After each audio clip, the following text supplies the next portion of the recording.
So we've talked about this for a year, but now that it's actually here, it feels... Here we are. It's finally doing the podcast. It's a little awkward, I think, just because we've, like, talked about it for a year, and then, like, it's actually happening, so I don't quite know what to do. That's why you had the giggles in the very beginning of this now. Yes. It's kind of interesting. So, anybody tuning in, which is nobody, hi, my name is Kit. I'm here with my good friend Mark. Yes, here I am. And we are two friends, completely different career paths or life paths, but every so often we get together, have some life conversations, and every time it's a great mind-blowing experience, at least for me. Yeah. And we wanted to put that on podcast. Yes, we. I don't know. I just when you get connected to somebody, have a good chemistry, then just a good flow starts, and every person has different personality, and everybody meshes differently. And when Kit and I get together, somehow, some way, it's real in depth, and I think that's part of this is that we're. Yeah, I mean, we discuss everything from politics to life to just kind of general society. Yeah. And to kind of, what we do. So catching up mainly, but it's always very in-depth. And it's very rare to have that kind of connection where you can have that kind of like eclectic, deep conversations throughout. Exactly. Hopefully you'll enjoy this. And you get something out of it, yes. Perhaps. If not, it'll just be fun for me and Mark to go back and listen to it. We like listening to ourselves anyway, so yeah, it's fine. He's an actor and I'm an entrepreneur, so we're kind of self-centered in that way. Good. I think that was a good introduction. Good. And so, first of all, Mark, why don't you introduce yourself? Tell us who you are, what you do. God, I don't know who I am. Who am I? I don't know. I think as an actor, I'm constantly trying to search for my true identity, my true self. Who knows? But in the general sense, I am an actor who is providing himself income through Uber and Lyft.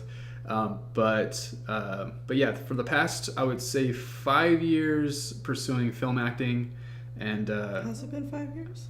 5 years film acting. Last 2 years was I actually haven't had an agent, so the last 2 years I would say professionally. Damn, time flies. Because I probably met you right around the time you started. It's been about 5 years, I guess now. Damn. Yeah. Wow. How about you? Who are you? Who am I? As you said, that's a very deep conversation. Maybe that's what we'll talk about. Who knows? I don't know. But on the other spectrum, I am in the entrepreneur space. So I am a business owner. I recently made a big life decision to step away from the business that I had invested my life into for the last 4 years. Well, I haven't stepped away 100%, but I'm on the way out. And I'm like in that weird spot where I'm starting to like pave a new road as an entrepreneur. So I'm in kind of a weird place in life right now. I am too. So last time I talked to you. Okay. You were right into it. Yeah, so last time I talked to you, you had gotten an agent. You were actually fairly busy. They were keeping you down in San Francisco doing a lot of auditions and stuff. I mean, like every other weekend I thought you were down there. Yeah, no, I mean, this in December it's kind of slowed down, in November too, but I would say that I would say for a while, for a good chunk of the year, I was going down once a week to San Francisco at least. And all of a sudden I get, one the next day or something. So it's like on average once a week. But yeah, no, I don't know. I'm kind of in this transition that, okay, let's go back. So I think I may have talked to you about this, I'm not sure. But when I first got an agent, Mm-hmm. I sort of went into this existential crisis. Right. Because, just knowing myself, I'm not really an actor's actor. Meaning, because I said that to somebody the other day, like, what do you mean by that? I'm like, what I mean is that I feel like I'm an artist because we have to paint ourselves. Like, you're an entrepreneur, but there's 1,000 ways to look at that. Yes. Right? As an actor, you're 1,000 ways to look at that. So, more in depth, what that means to me is an artist, is a person who gives voice to the voiceless, who wants to do characters that are meaningful, who doesn't want to do all this commercial stuff. So when I got an agent, I was happy because I prepared myself so much for it. I was like, got my 4 monologues, went in there, did the copy script, read it, and then she said, okay, we want to sign you. And I felt good about myself, and I was like, especially because the previous agent rejected me, and I was like, okay, I really want to get something going. So I got it, and I'm like, yes, I really love this. I really, this is the thing this is the traditional road that I'm supposed to be on. It's like, okay, you want to be an actor? Okay, now get an agent. Okay, I got an agent. I'm going down the line of what I was supposed to do. But knowing myself, knowing my heart, where my heart is that it's not with commercials. In the last 2 years, I've been auditioning for 99.9% all commercials. Now, some of them are cool, nonprofits, things that are innovative and kind of, I don't know, things that I can gel with. Have more substance. More substance, more meaningful things. That I can gel with, that I can say, okay, I can reconcile going to San Francisco, 2 hours there, spending that time, probably between a 4 and 7 hour commute just to go there and come back for a 1-minute audition. That's how I can reconcile that if it's meaningful. So, just for conversation's sake, I'm getting this transition where I don't know if I want to continue with an agent or that agent. But the thing is, it's not going to change. Right. So and that's why I'm saying it's kind of just transition point. How long have you been with this agent? About 2 years. 2 years. And so are you thinking about just going back to solo representing yourself, or finding a different agent that vibes more with what you're looking for? Yeah.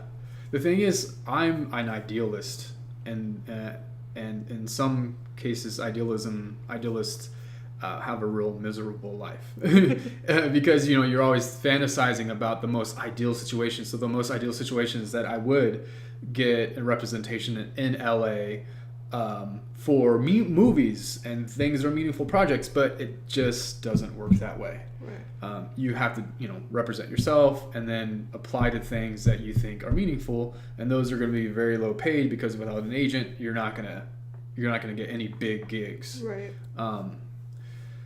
So it's a good question, and I think a lot of people would be like, wow, this is stupid, you're going down this road, or I haven't decided yet, but if you went down this road, it would be kind of really hard, and you're not going with the traditional model of being an actor. So I'm kind of caught up in this thing where I'm like, God, but, and this is what these conversations are about with Kid and I, is that it comes down to meaning, and it comes down to just what's in your heart.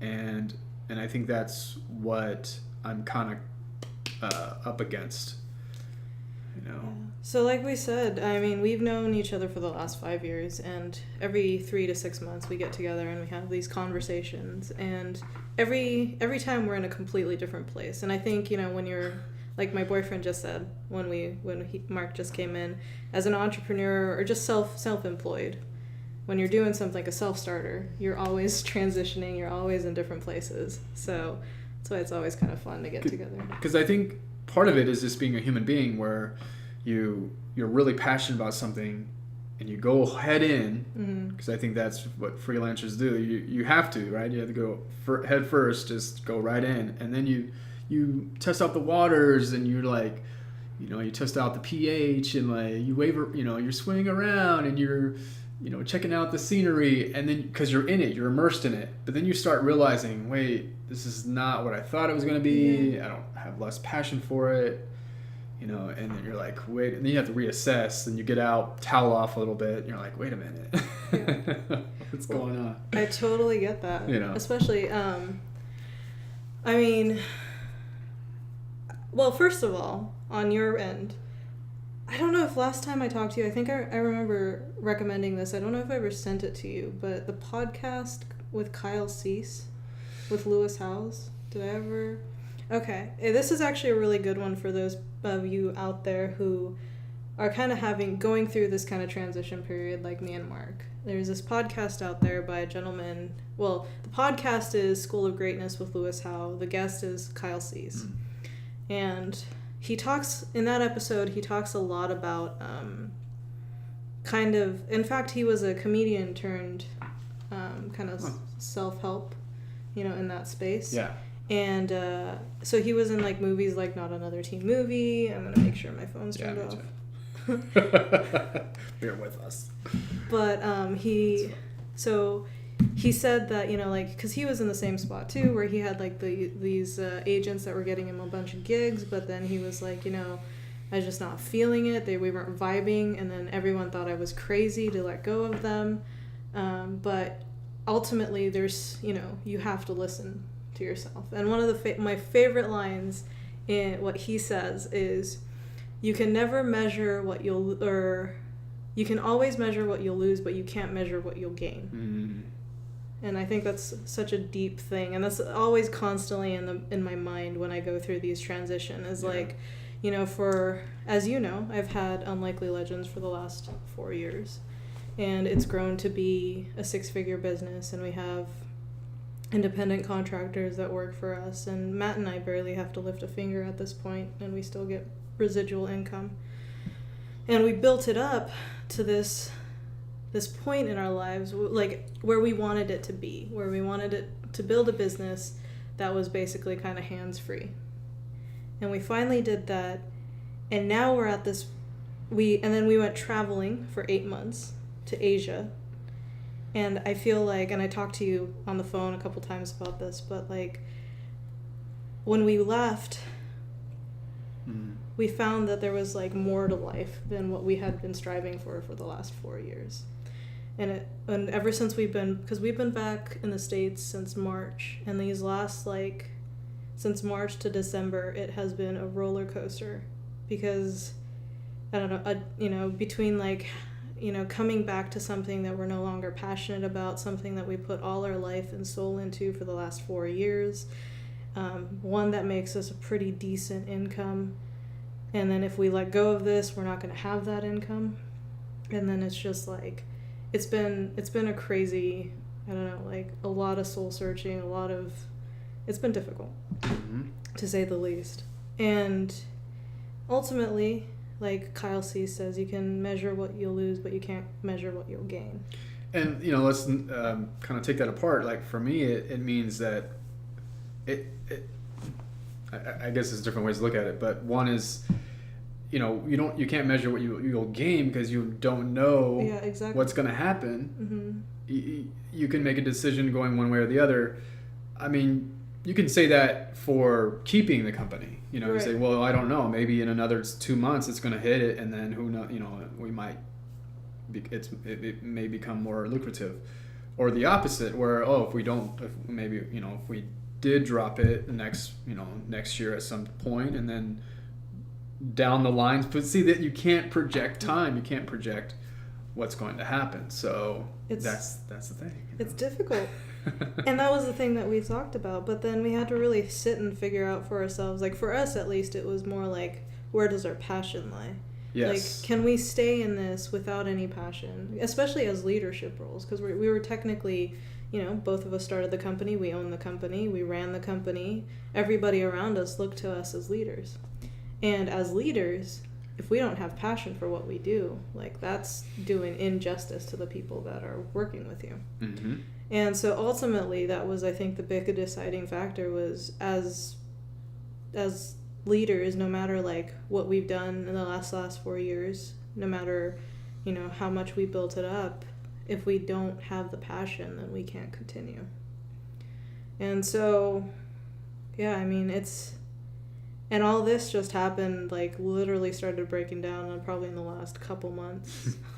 And it has not been easy. What was it for you that, well, you said the traveling part, you came back and just kind of had a reevaluation, but what else do you think that led you kind of thinking that you might want to give it up? It's so weird because this whole media industry, at least, you know, and I don't think we ever explained what UL was, but UL was a videography, photography company. And, you know, this was my dream ever since I was a little girl, like to own a media company. I wanted to take UL Medias to be like that big not corporate, but like a big, huge movie studio. And we were definitely on the path of doing that. So it's a big shock to me because it was something that I had like worked on for so long. That was like my dream. That was all I ever wanted. That was all I ever like had known. And it was such a like out of left field to all of a sudden wake up and be like, this is not what I want. And I think... Sorry. Oh, no, go ahead. I would say what... Because I guess my mind goes like, I feel like you still want that. And it's like the media company. Maybe it's not the things that you're doing now, like the real estate photography, but maybe it's something, you know, if you were like promoting films and things like that, I don't know, maybe. I don't know. See, no? Like, ever since Matt and I kind of stepped back, we have 2 people that are more running it now, and they've actually taken it into the direction of more like film and stuff and all the things that we've always wanted to do. And, you know, they keep telling us like, oh yeah, we were a part of the Grinch premiere here in Sacramento. And like, you know, they've been like a huge part of more of like all the things that basically like a movie studio would do. And it hasn't pulled me back. That's interesting. Okay. So I do enjoy video. I do obviously like enjoying podcasts. Yeah. I still, you know, want to continue my YouTube channel. But I think more after traveling for 8 months, and this is the question you asked, is what more made you kind of like think this way? And it's, I think when I traveled, I realized I wanted simplicity. Because right now, with everything we had in our lives, the business, like we felt so tied down. And when we traveled for 8 months, living right out of our backpacks, not knowing where we were going to stay next, what country we were going to be in it next, like there was a sense of freedom, you know, that I had never experienced.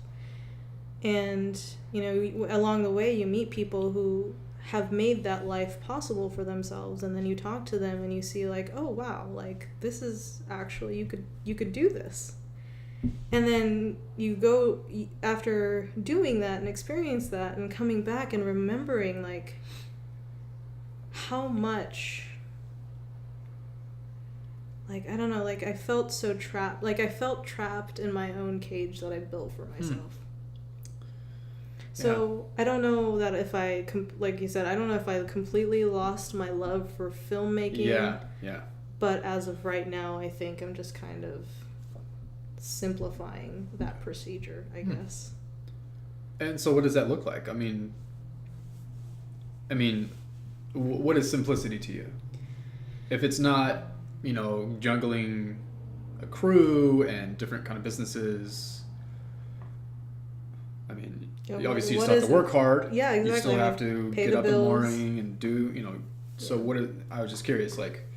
So, I think one of the things that Matt and I are really kind of Matt, who's my boyfriend as well as my business partner, what we've been focusing a lot more right now is businesses that we could take anywhere. So things that we could put in our backpacks and take off with, which basically just means laptop nomad. We want to start online businesses where we could, where we could run from anywhere in the world. We met quite a few of them, actually, when we were traveling. And So that's kind of... Okay, just making sure. Okay. Sorry, the computer kind of like went into sleep mode there for a second. Anyway, so that's kind of the direction we're in right now. And, you know, when we got back from our trip, we had a series of incidents that happened with the people that we had worked with.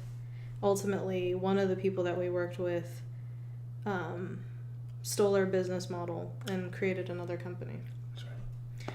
And I think I think before our trip, we would have probably fought harder to like keep going and, you know, continue on this journey.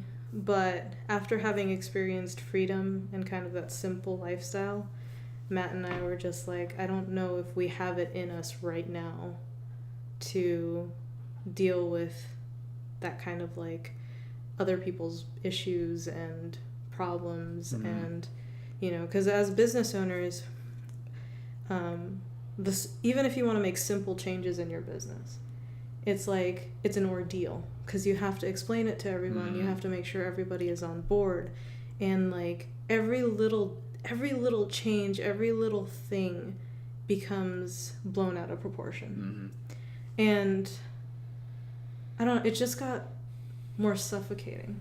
And it maybe probably sounds like a first world problem, but it was, I don't know, it was just like, why the drama?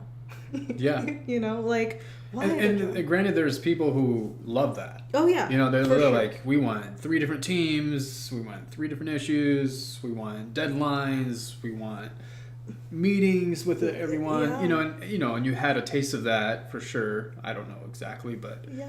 So I feel like, yeah. You have to, like you said, you kind of reevaluated and like, okay, this is not really the model I gravitate toward, and everybody's different. So you're like, okay, I just want the simple model, which makes a lot of sense. I mean, you have to gravitate toward what you like, and if you don't, I won't. No, I was gonna say I won't explain too much, but Kit called me one day and was like, I have to go ahead, express to you some things that she had to get some things off her chest. So, so if you don't go with what you want, and if you continue doing something that's a little less simplistic, that more chaotic and more things are rising and all these little issues become big issues, like what does that do to your heart? What does that do to your life? And that's what we come back to again, is what we can, what do we really want? What can we stand for? All that kind of stuff. And I don't know, I think it was so, I didn't realize how draining it was. Yeah, exactly. I mean, I was passionate about it, so at least there was that to keep me going. Right. But when that passion disappears and all it is just draining on your soul, mm-hmm. and you don't have that direction anymore, mm-hmm.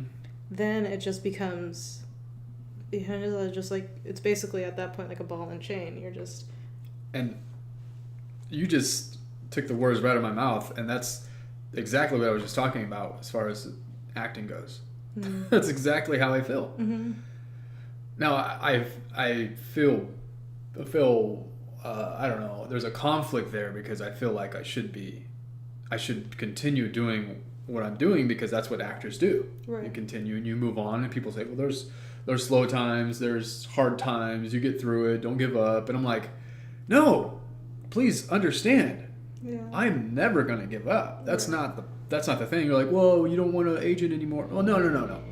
I like you just said, I'm burnt out on the commercial stuff. Right. On like that kind of part of it. Even if I was going to auditions and for film, or going on the bus or the car to get to San Francisco, I believe in the hard work. I believe in the work. Yes. But it's the things that I'm going for, and like you said, you're kind of getting burned out on that kind of thing, and that's kind of where I'm at now. And so I think we're kind of where that underlying denominator is okay, I have all this energy, mm-hmm. I have all this passion, and it's draining. It's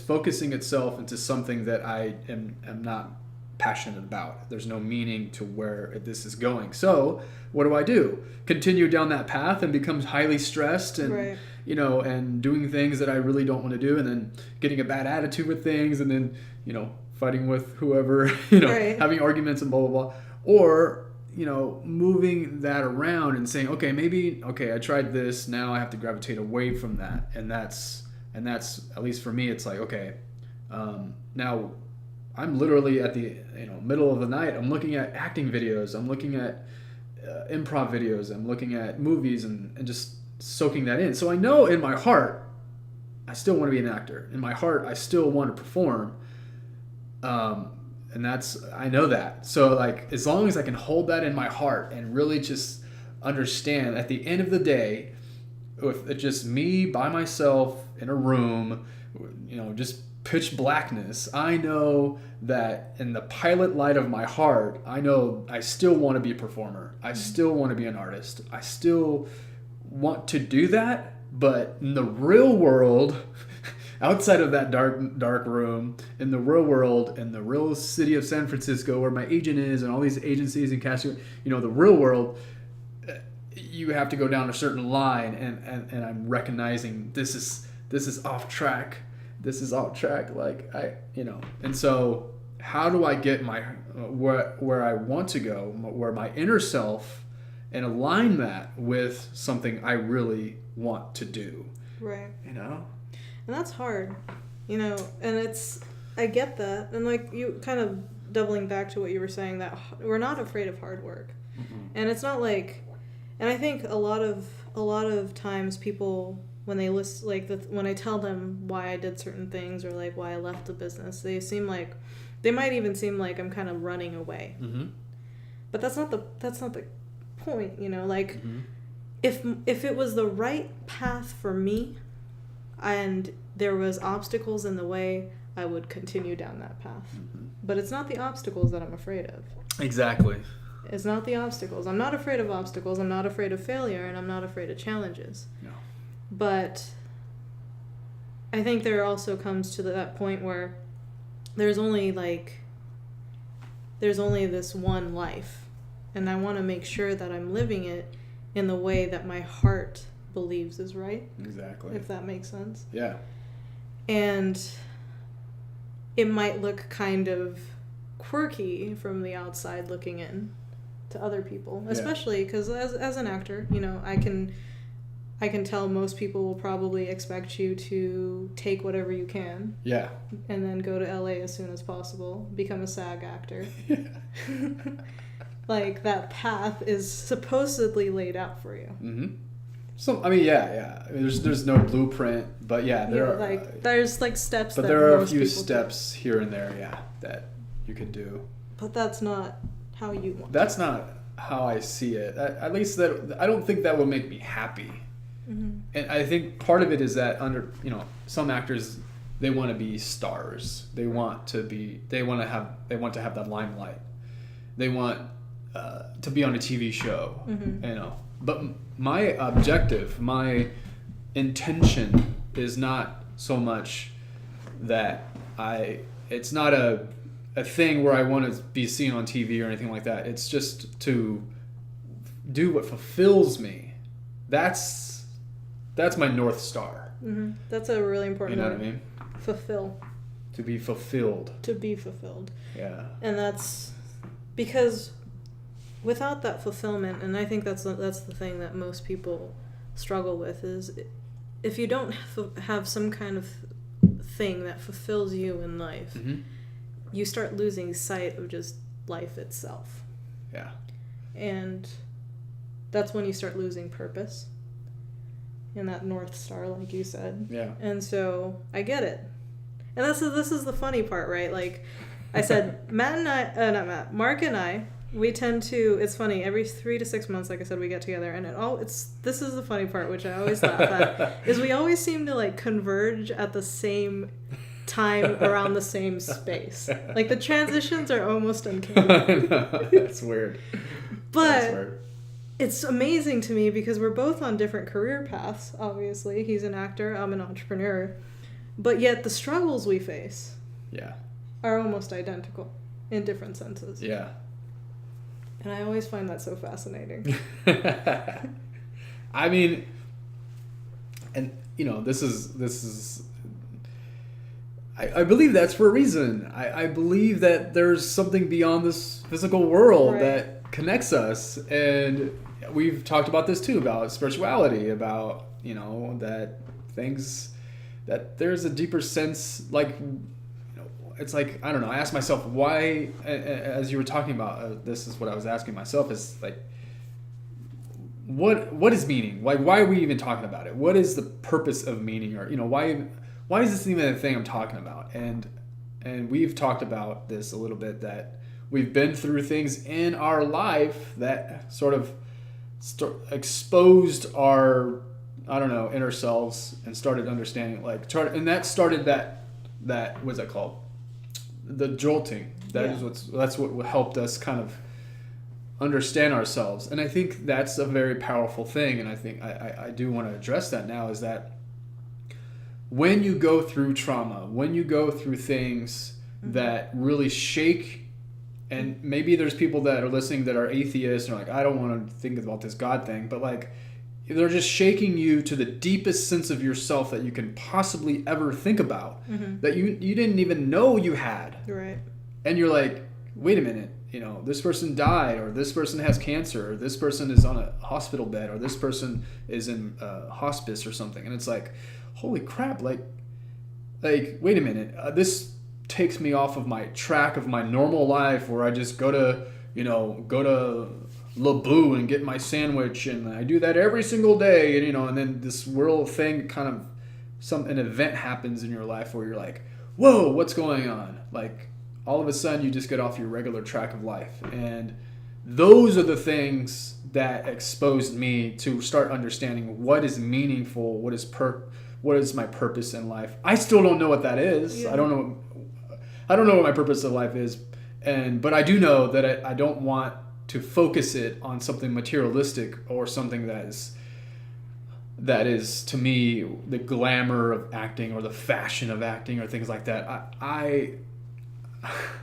don't see myself as so shallow. I want to do this because it's meaningful to me, and that's why I do want to be in meaningful movies and things like that, or do stuff that's meaningful to me. But that kind of got a little off track. But the point of that is not really off track, because I think that that's what these conversations are about, is about finding meaning in what you're doing. And then when you run into an obstacle, you kind of reevaluate and start saying, wait a minute, this is not what I thought it was going to be like. So,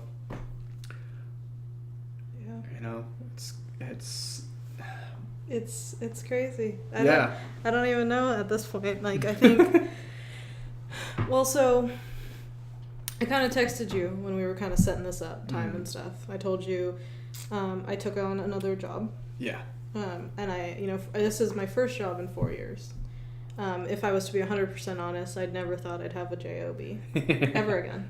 But the reality is, and this is kind of weird, but I'm actually not doing it because I need the job. Yeah. Financially, that's not why I have it. Especially this job pays pennies compared to like what I used to make. But it's in an area that I want to kind of develop a skill set in. Sure, so that's why I took the job. And yet again, that might be something that that it doesn't have to be discussed, but that again might be something that I thought was going to be completely something else, but whatever, it doesn't even matter. But I wanted to bring this up because I thought of something when I was at my job the other day. And so one of my job tasks is I go on Instagram, and there's a section on there called where other people tag the company in their photos. And then you go in there and you basically just kind of inflate the other person's ego. Like, oh my God, you have beautiful hair. Oh my gosh, your makeup's so slay. Yes, I use You had to learn these terms. Yeah. Oh my God, it's so lit. No, I don't know. Anyways. So I spend 4 hours a day replying to people who need their egos inflated. And very interesting. It's funny because right now in my online business, it's something that I actually have to do, because that's how you build a social media presence, is you try to connect with people through social media, and the way to do that is you reach out to them. And it's so funny because I can't do it for more than 30 minutes for my own business, but I could sit there for 4 hours and do that for somebody else. And so this is the thought that came to my mind, is why are we so accustomed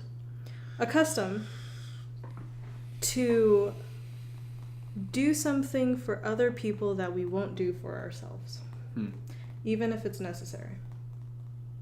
You know what I mean? Like, the Instagram, growing the Instagram, growing the social media space, I have to do that for my business as well as do it for this business. But it's so much harder for me to just sit down and motivate myself to do it for my business. Yet I can spend 4 hours doing it for somebody else. And it's that, like, what is this? Well, I don't know. Maybe I'll just be devil's advocate or something. But one, you're being paid. It's nothing though. Like, I don't but even. Still, like, I don't even remember. It's not even the amount. It's not even the amount. It's the fact that you have a supervisor who is expecting you and a job to do something. Right. You feel obligated to do it. That's probably the word. That's obligation. Obligation. Matt actually brought up a good point. He's like, it could be, and because he actually did a YouTube video about this. But he said that it's most likely because we know that if we don't do it for ourselves, that it'll still be okay. Like, nothing bad is going to happen. Because ever since we were kids, like, growing up, like, how many times have we said, I'm going to go to the gym and start losing weight? But we stop. And you don't do it, yeah. Because it's going to be okay. Yeah. Right? Yeah. So, like, we've kind of grown accustomed to, like, letting ourselves down. That's true. Because we know we're going to be okay. But when it comes to somebody else, that obligation, and I've been kind of struggling with this internally, because as an entrepreneur and as an actor too, self-discipline is key. That's it. That's the term I was thinking of when you said that. That's what it's about. And when you lose sight of that, then things don't move forward. Because unlike a job, you don't have somebody like being like, okay, we got to move forward with this. As an actor, as an entrepreneur, we have to move things forward for ourselves. I think part of it is a cultural thing. It's a deeply ingrained thing where part of your function in society as an individual, part of what you are supposed to do when you leave the womb in this culture, is that you get a job to make money for somebody else, partly for you, and then you be able to pay bills. And so something that you get, a job that you it's like, I have to get a job so I can do this or that. So you're always working for somebody else. It's like this thing where that's why I think that entrepreneurs / freelancers were very, very uncommon the last couple of decades, whereas now I think it's booming more. But before it was like, and this is what Gary Vee says, like when he first started out, like everybody, all of my teachers, all the people around me were like, entrepreneur, like, what kind of bullshit is that? Like, get a job, boy. Yeah. Like, get a job. Yeah. So, yeah, it's like, so if you're like, no, wait a minute, forget this whole job, how do I say, like ecosystem, like this system, be part of a system. Instead of that, let me create my own little world. Let me create my own little, business. And we call it a business. The word what we use is business, but like just to kind of, use different tools and different things and my own knowledge. And, now that the information age provides us with unlimited amount of knowledge, let me just hack in and do all these different things. So like create this world, and then I can possibly make money doing. Oh my God, that's a whole new universe. Like, wait a minute, I don't have to be part of the system anymore. But unlike the system, you have to have self-discipline, period. So if you don't have that, then yeah, it's like you automatically go back into the system mode. It's like, okay, well, now I feel, then all the obligation kind of stuff comes into mind. Like, okay, now I feel obligated to do all this stuff. But in this world that we live in, it's like there's no, for lack of a better word, there's no God. There's no thing that controls it. It's just its own little entity. And you are part of that. You are the controller.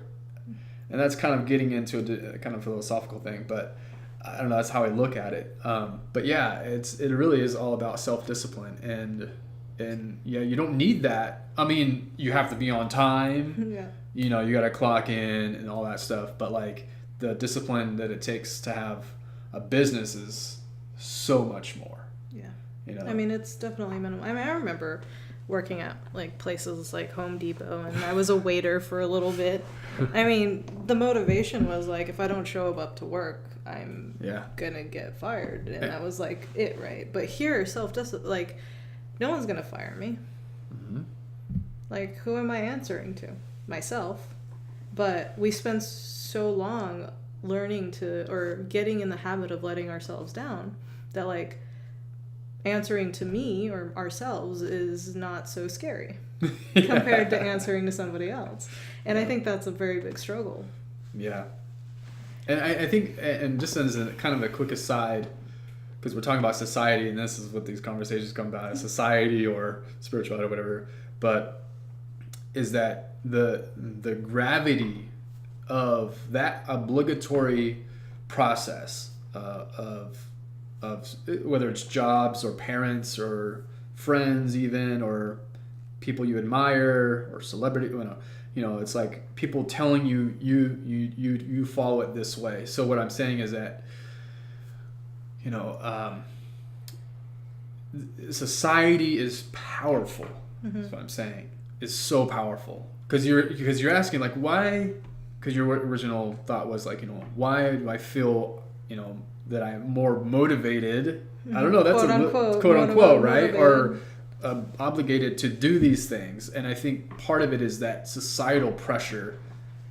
Because I think it's a little bit different for you because you're like, oh, I can just leave. Like, it's I'm not a not big deal, tied to right? it. Yeah. So there's part of that. But I'm just saying, as an aside, that's what I mean. In the sociological world, there's a big debate, and one of those debates, there's a couple different significant debates in the sociological world, and one of them is, does this individual have does individuals have power over their life, or does society have power over the individual? And I've always thought the individual, that's not a very popular view, because there's so many different things, so many variables that are pressing down on you to do that. But for this example, for you having a job, for that particular job, I don't think it's as powerful as some things, but it's still there. Yeah. I don't know. I think I always believe that individuals have more power than they believe they do. But I think we're so, like you said, used to society telling us. And I just wanted to pin that point real quick. That just kind of thought about that, is like, that's what entrepreneurship and freelancing, all that, that's the kind of the inner concept of that, is that I can do it myself. Like, I have the control, whereas in the system way and getting a regular job, they have the control. And but yeah, so I'm believing that the individual has power over the society. You're more likely to be an entrepreneur because you're like, I don't have to do with this and this and this. I can go and develop my own. Everybody's laughing at you, like, yeah, right, whatever. Yeah, right, I'll see you next time. You'll be back here in 2 months or something like that. And then you're like, no, I can build my own. But like, anyway, I was just kind of connecting that because it's like, yeah, the individual actually has a lot of weaponry that we don't realize that we have until we really say, okay, I'm going to get up at 5 in the morning and I'm going to start flipping things, or I'm going to go online and start learning about real estate photography on YouTube, and, you know, listen to all these people and gathering this information. So it's a whole different perspective. And you know? I think you just you also brought up the point of that there's an increase in more entrepreneurs lately, and I think it actually has to do with the connectivity that we have nowadays with technology, because now we have people like Gary Vee and many other entrepreneurs who have a platform to speak, right? So now you have people who have actually done it and succeeded in it telling other people that it's possible. So because like for so long it was being a part of the mold.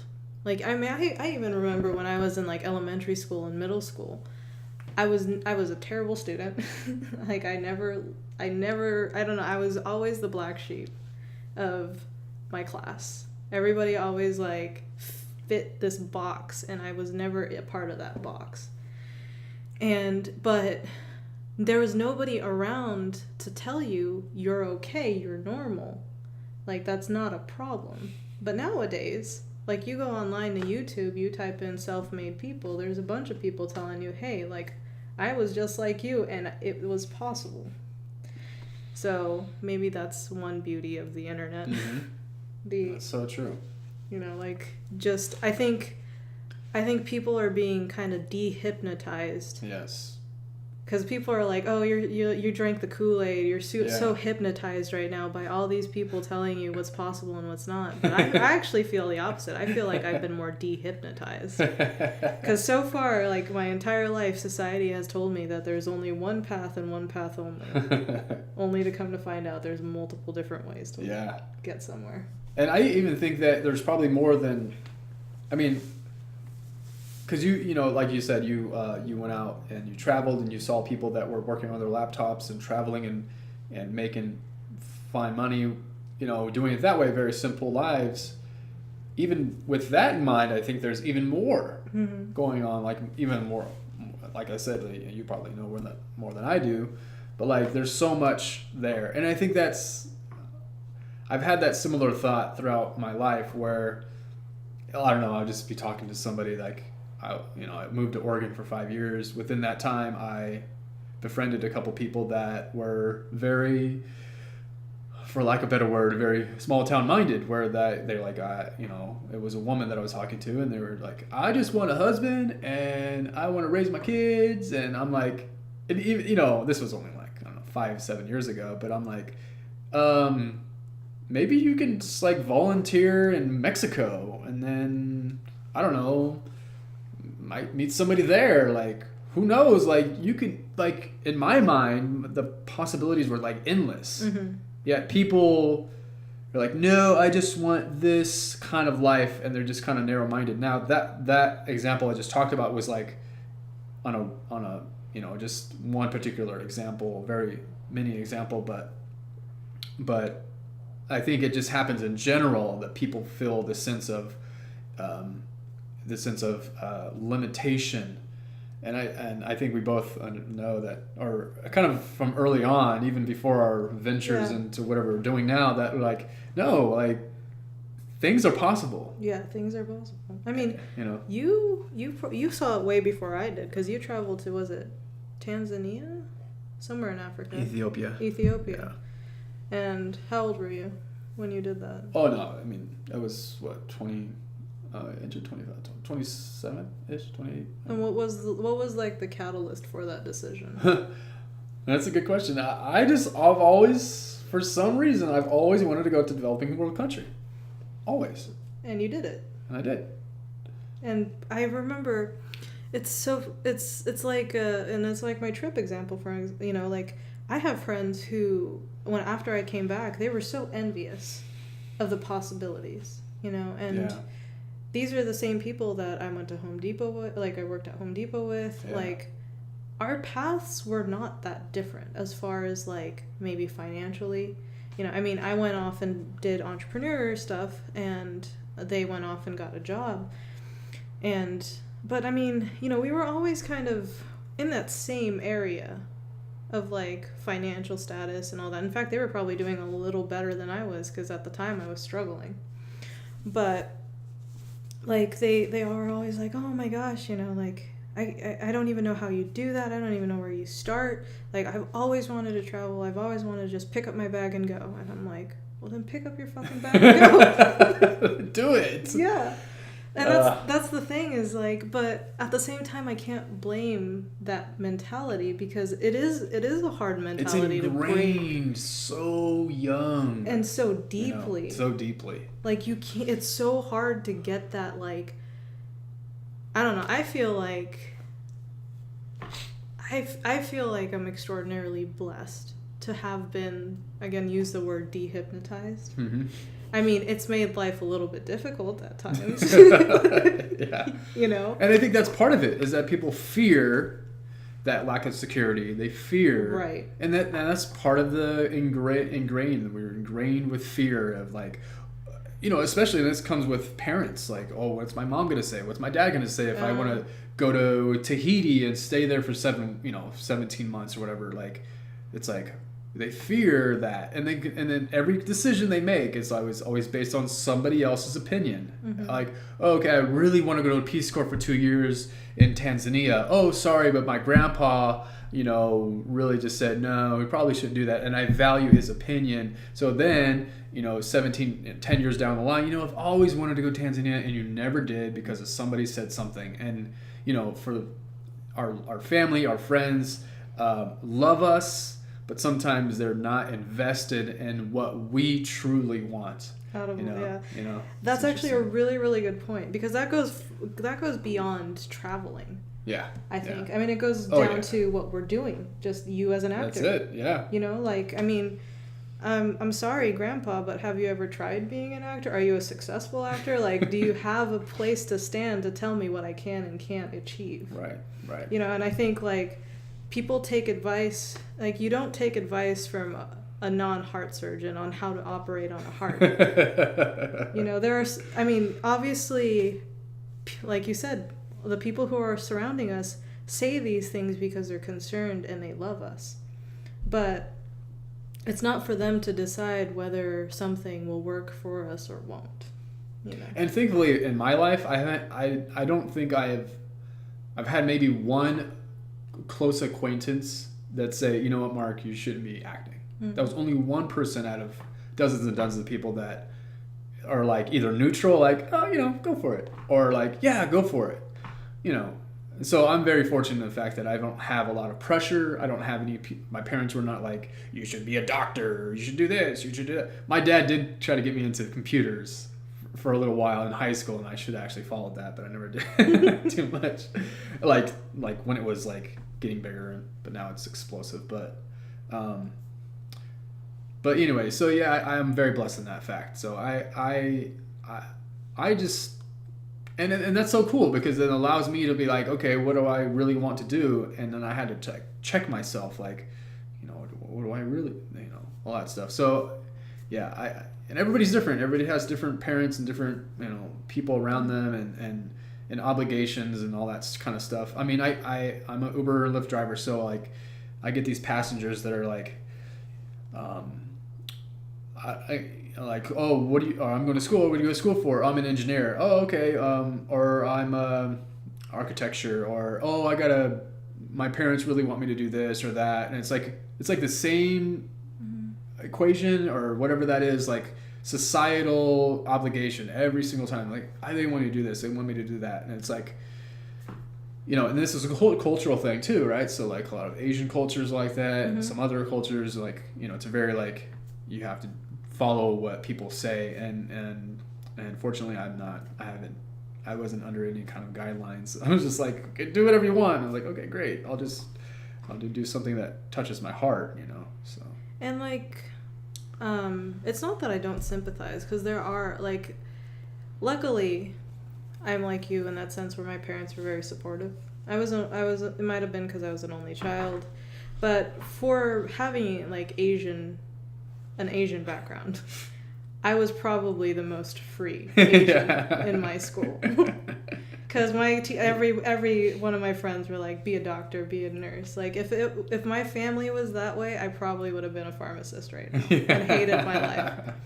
They would have expected me to take over my mom's business. Yeah. Like, no, forget that. But luckily, I was very blessed in this fact that my mom always knew that I was not that type.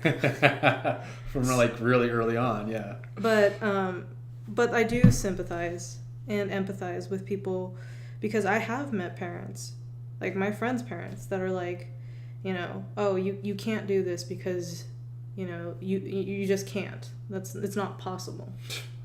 And it's never been said. It irks me. Yeah. And it hurts my heart. Yeah. Because it's like, well, you're not giving your child a chance. And so what if they run out of money and fail miserably? At least they tried something for themselves. And I know it's easier said than done. Or maybe, actually, I think it is actually very easy. It's just because of everything that we've been conditioned to believe, we make it seem so hard. I don't know. That's true. I make it, and yeah, so those early days are so important, and it's like you can be so ingrained in like lack of possibilities, and then you're growing up, and that big picture of the world starts becoming smaller and smaller and smaller, and like, okay, I'm just gonna be an accountant and go live within my town. And I'm going to do this for the next 17 years, that kind of thing. And so, once you start opening that up, like, okay, maybe this is possibility, maybe possibility. And I just want to tell this story. I think I've probably said it to you many times. But even in 10th grade biology class, I had that attitude where I felt things were very possible. And so what happened was that I had a quiz in... Was it biology? Yeah, it was 10th grade biology because I had a teacher named Mr. Hotel who was super cool. He was one of those super cool teachers, like super cool. Yeah, just youthful and energetic, and was kind of hip. Tried to say those hip phrases. I remember him trying to say lit and slay. Well, yeah, of that time. Yeah, I remember him trying to like dance and sing to what was that called? Friday, it's Friday night, and I feel alright. I don't know. It's party here on the west side. Yeah, you know what I'm talking about. I know what you're talking about. Montel Jordan. Anyway, he was cool. He was hip, And anyway, so I remember we had a quiz, and passed the quiz out, and I remember one of the questions was something to do with... actually, I don't remember the question itself, but I remember the answer was like I put in, what was it? Is it possible or is it probable? And the answer was like trillions. So it couldn't have been in the real world. And the right answer was it's not probable because it's trillions. It's not really a possibility because it's in the trillions. It's like 1 in a trillion. So you're like, that's not probable. But I put it's probable, meaning it's possible, meaning 1 out of a trillion. It's still 1 instead of 0. Yeah. And so I put it's probable, and I got it wrong because he passed it back. I walked up to him after class, and I was like, basically arguing that it's 1 in a trillion. It's still possible. Now, you can obviously argue that it is not probable in the scientific sense. And that's why I got it wrong. And that's why he was explaining to me that it's not probable in the general sense of probability. But it just reflects the personality of me, that even then 1 out of a trillion was still a possibility. That's the part of the story why I'm telling it. It's because that's a reflection of my personality. It's like, that just reminds me of holy crap, anything's possible. Yeah, I mean, my friend. My friend, her daughter's about 1.5 years now, and I think her daughter before she was unplanned, and my friend was on an IUD, which I think is like a 98 to 99%, like protection rate, and her husband or boyfriend at the time was wearing a condom. yet she still got pregnant. And hey, I don't know scientifically what they say, 99%, but that 1% still got through. I'm sure her personality might show through that. She's like, yeah, like I'm gonna be made. Like, that's what we're saying, and I don't know how I can tie this back to what we originally talked about when we first started this conversation. But it's those chances and passion in life, right? Like you said, you're not quite aligned with where you thought you wanted to be. You went that route, you tried that route, but it turned out it wasn't exactly what was aligning with you. Mm-hmm. And the same thing with me. I spent 4 years building this company. Turns out it wasn't, at the end, it just didn't align with where I want to be currently in my life. And I don't know where I'm going with that. I just had a brain fart. Well, you were trying to connect it back. So you're really passionate about something, and then it kind of drifts off. Right. And that's kind of what happens sometimes, I think. That happens. But that's the thing is, like, I think a lot of times in life, most people think that and I think this whole entire thing for me is that a lot of people think that when you start a path, that's the only path you have. When there are literally actually trillions of possibilities. Yes. Yeah. Like, as an actor, most people will be like I said, or like we talked about, get as many jobs as you can. Get an agent, go to LA. That's like most people's path, right? And then you go to LA, and now it's a waiting game because you're fighting with everybody else who's waiting. Yeah. And then, and then it's like, but nobody ever it's very few people who step back. And it's not necessarily finding a new way, because a lot of different paths have already been paved, but finding that one paved path, or if you have to actually make your own path, that's cool too. Mm-hmm. But finding that path to get to where you ultimately want to be. It's that. That's it. I mean, think about YouTubers. Yeah.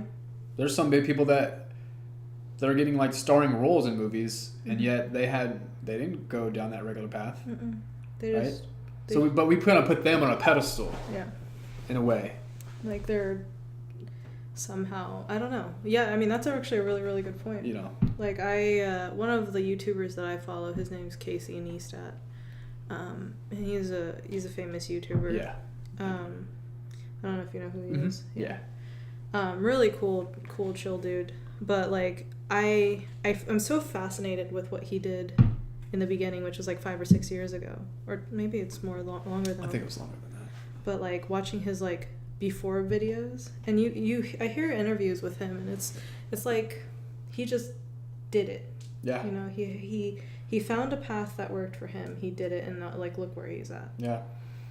I mean, that's what I mean. I mean, if he followed somebody else's thought process or opinion, or maybe you should do this or that, and that's the thing. It's like, we're all good at something, and we're all bad at other things, and not very good at something. If you just gravitate what you enjoy and what you're good at, and maybe that's wrong advice, because I don't know. Maybe it's because it's not just what you're good at, because some people can be really good at baseball, but every time they pick up a bat, they're miserable, right? So it's not just like being good at something, but like really enjoying it too. Mm-hmm. And I think Casey, right? Yeah, Casey. Like he probably just loved like he probably made one video just for fun. He's like, wait a minute, this is actually really fun. I got really into it, Well, then you start learning more and more about it. If you look at some of his older stuff, you're like, what the crap is this? Holy shit. No one's going to get anywhere watching this or making this stuff. Right. But you just never know. Yeah. If passion combined with persistence. Yeah. Like that is, I don't care what your science teacher said, it's 1 in a trillion, still 1. There is still a probability. Still a possibility. That's what I mean. It's like, just to get into more specifically, but let's say I quit my agent, and then I just apply for film, like short films that I would really that are meaningful to me. Like I actually just did. There was a human trafficking short film that's going to be made and I was gonna play one of the traffickers, and like obviously I don't want to be that in real life, but you know it'll help with the movie, and that'll help promote this message that you know we need to stop that.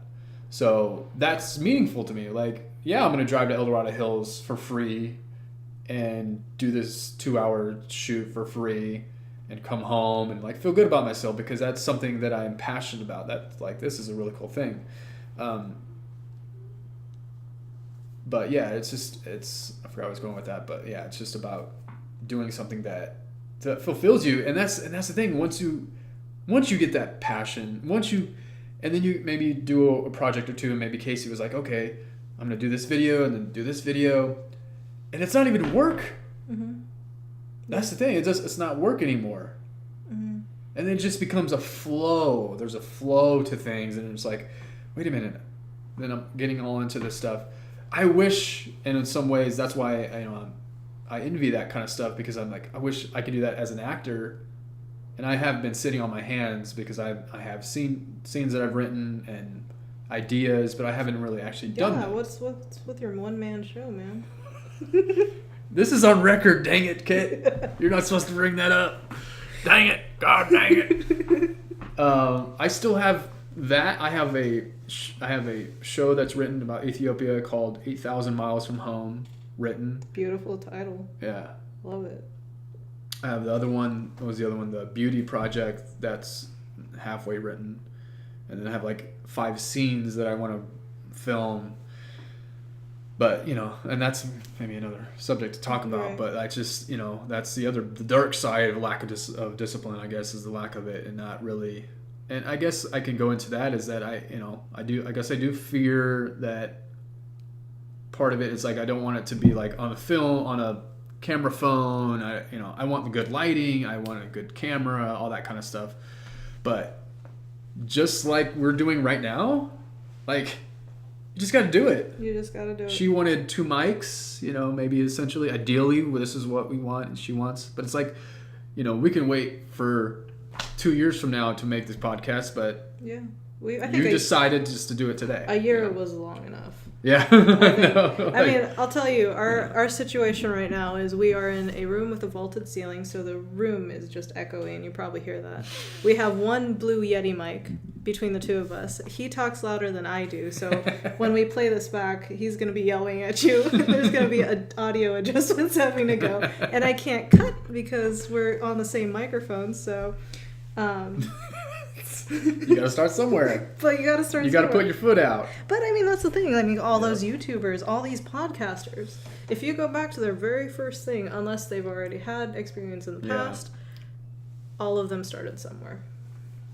And I don't know, it just goes back to you have to do, because like think about this, right? Like you go down the path like everybody else is going. It might even break you away from. It might delusion you into thinking maybe acting's not even the right path for you because you're so miserable with the path you've chosen to get to that part of, that acting success. Right?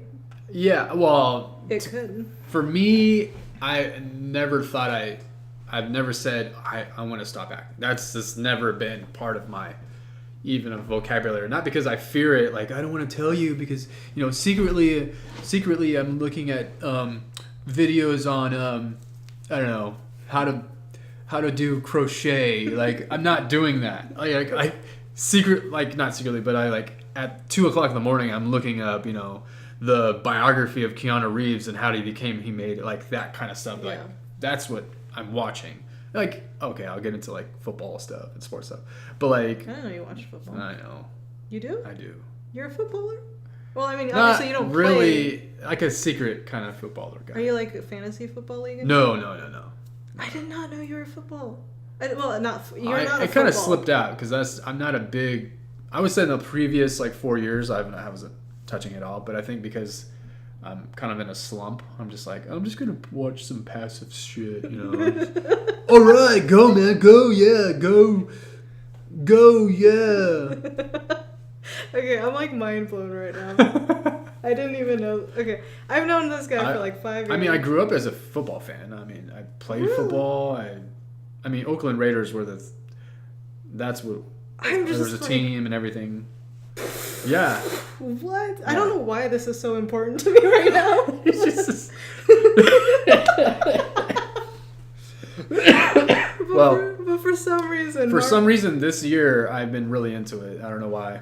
Okay. I So think it's because there's nothing else to do. you're not secretly watching crocheting videos at 2 a.m. No. Last night I was watching interview on Clint Eastwood. Right now I'm reading about Marlon Brando's life, and I have a set of autobiographies I've been reading. But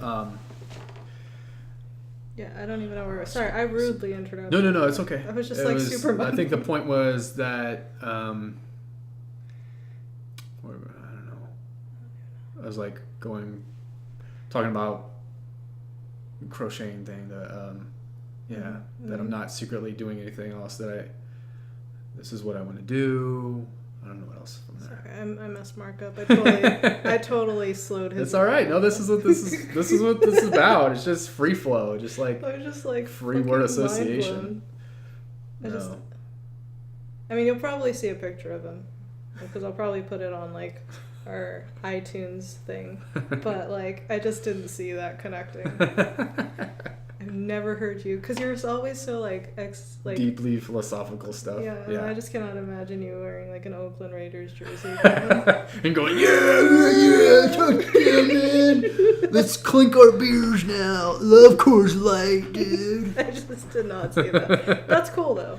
No, yeah, Good for you. I do have some, yeah. I mean, I don't know. For some reason, I think I'm in a little bit of a slump. I've been kind of jaded lately. I think that's part of it. I think I'm part like depressed, not like truly depressed because I've been there, but like just things that I've been going through, and and so like to have something that's a little bit of a vice, or something that's a little more like a whipped cream of life. That's okay. I'm on the same boat. Like I said.